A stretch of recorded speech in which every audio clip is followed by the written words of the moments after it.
आज हम जिस विषय की बात करने जा रहे हैं वो है रुआंडा में 1994 की भयावह नरसंहार की कहानी। ये कहानी सिर्फ इतिहास की किताबों में ही नहीं बल्कि इंसानियत की गहराई में भी दर्ज है। इसमें बहुत कुछ जानने और समझने लायक है। कैसे समाज बिखरता है, सत्ता कैसे उलझती है और इंसानी रिश्ते किन हालातों में बदल जाते हैं। तो आज हम उसी सफर पर चलेंगे जिसमें दुख भी है, चेतावनी भी और कुछ ऐसे सबक भी जिन्हें जानना हमारे लिए जरूरी है। रुआंडा एक छोटा सा अफ्रीकी देश।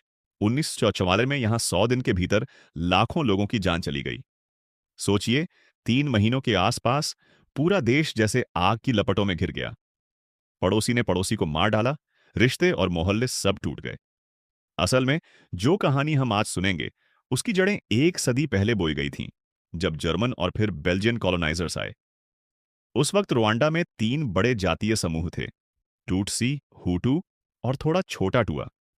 टूटसी लोगों का उस समय एक शाही परिवार था, लेकिन वे संख्या में कम थे। हुटू बहुसंख्यक थे और टुआ छोटी सी तादाद में मौजूद। शुरुआत में टूटसी और हुटू के बीच कोई खास तनातनी नहीं थी।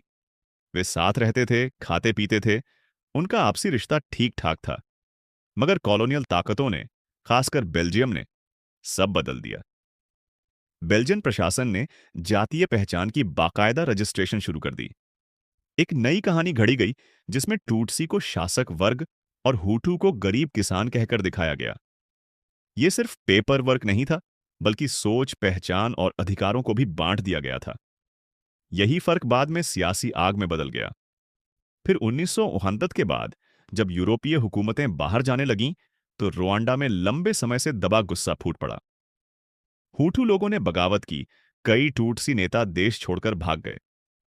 अगले 10 सालों में रुआंडा एक स्वतंत्र गणराज्य बना, जहां सत्ता हुटू वर्ग के पास थी। अब जिनके पास संख्या बल था, सत्ता भी उन्हीं के पास थी। टूटसी और टुआ को बुरी तरह नजरअंदाज किया गया।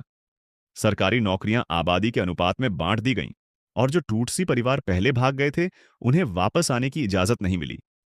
इतना ही नहीं, मीडिया और रेडियो के जरिए हुटू चरमपंथियों ने यह हवा बना दी कि देश की सारी परेशानी टूटसी लोगों की वजह से है। जब कुछ टूटसी प्रवासियों ने 1990 में रुआंडा पर हमला किया, तो हालात और बिगड़ गए।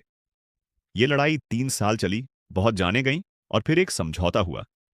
इसमें शांति की बात तो थी, लेकिन अफवाहें, डर और आपसी अविश्वास ज्यों के त्यों रहे। अब कहानी और गहरी होती जा रही है।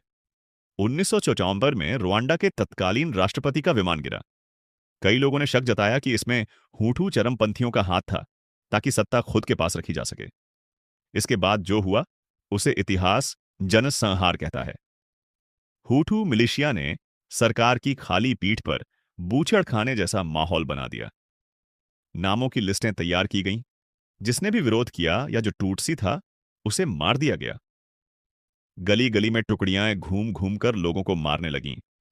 कई हुटू आम नागरिक अपनी जान बचाने के लिए या सत्ता के डर से इस हिंसा में अपना हाथ रंगने लगे। वहीं टूटसी लोग बचने की आखिरी उम्मीद में चर्च और स्कूलों में छुपने लगे। उन्हें लगा कि शायद अंतर्राष्ट्रीय संस्थाएं उनकी मदद करेंगी। लेकिन आपको जानकर झटका लगेगा, संयुक्त राष्ट्र के शांति सैनिकों को ऐसी सख्त हिदायत दी गई थी कि वे कुछ न करें और टॉक्सी नागरिकों को भागने दें। संयुक्त राष्ट्र की लीडरशिप ने इसे नरसंहार मानने तक से इनकार कर दिया। जो हिंसा शुरू हुई वो जुलाई के मध्य तक रुकी, जब टूटसी बलों ने, जो युद्ध में शुरू से अग्रणी थे, देश पर कब्जा कर लिया। लाशें बिछ चुकी थीं। लगभग 8 लाख लोग मार दिए गए। टूटसी आबादी में गिनती के लोग बचे थे। अब सोचिए, किस तरह देश दोबारा खड़ा होता। लाखों हत्या करने वाले खुले घूम रहे थे और न्याय का कोई तगड़ा सिस्टम नहीं था। संयुक्त राष्ट्र ने तंजानिया में एक अंतर्राष्ट्रीय अदालत बनाई, लेकिन हजारों लोग जेलों में बंद थे। जगह कम थी, सहूलतें नहीं थीं, और इतने सारे आरोपियों के मुकदमे निपटने में 100 साल लग जाते। नए सरकार के पास कोई आसान तरीका नहीं था जिससे देश में सामाजिक संतुलन लौटा सके। यहां पर एक दिलचस्प मोड़ आता है। रुआंडा में सदियों से एक स्थानीय न्याय प्रणाली थी। नाम था गाशाचा, यानी घास पर न्याय। गांवों में लोग मिल बैठकर आपस के झगड़े सुलझाते थे। कोई जज नहीं, कोई वकील नहीं। गांव के बुजुर्ग और चुने गए लोग मिलकर तय करते थे कि कौन सही है, कौन गलत। ये साफ, सादा और तेज तरीका था। सरकार ने सोचा, क्यों ना इसी सिस्टम को इस बड्ढे संकट से निपटने के लिए अपनाया जाए। मालूम होता है कि 10 सालों तक हर हफ्ते हजारों गाशाचा अदालतें लगने लगीं। कोई वकील नहीं, सिर्फ गवाही और आरोपों की फाइल। सारी केसों को 4 ग्रुप में बांटा गया: नरसंहार की साजिश, यौन हिंसा, हत्या और टूटसी संपत्ति का नुकसान।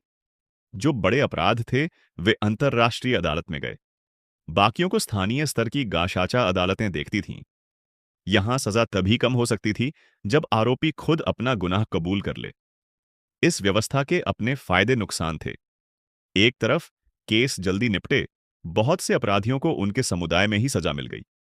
कई लोग अपने पर पड़ोसी का नाम लेने से झिझकते रहे और गवाहों को धमकाया भी गया।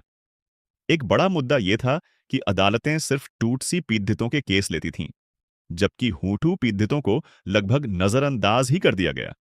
यानी एक तरह का असंतुलन यहां भी था। 2012 में जब आखिरी मुकदमे खत्म हुए, करीब 17 लाख लोगों को दोषी ठहराया गया।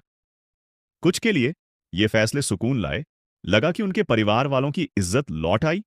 मगर कुछ के दिलों में ये मुकदमे एक दशक तक चली ऐसी याद बन गए जिसे वे पीछे छोड़ना चाहते थे। सोचिए, ये पूरी कहानी हमें क्या सिखाती है? सबसे बड़ी बात तो यही कि नफरत की राजनीति, मीडिया की अफवाहें और तकलीफें जब मिलती हैं तो सिर्फ तबाही लाती हैं। रुआंडा का नरसंहार इतनी बड़ी त्रासदी थी, मगर इसी में इंसानी रिश्तों की बारीकियां भी हैं। कैसे लोग टूटते हैं, कैसे नई शुरुआत होती है और कौन सी न्याय व्यवस्था कब काम आती है। आज अगर हम अपने समाज की तरफ देखें तो बहुत सी ऐसी चिंगारियां दिखाई देती हैं। जात, भाषा, धर्म की बातों पर आपस में टकराव, अफवाहें और भेदभाव।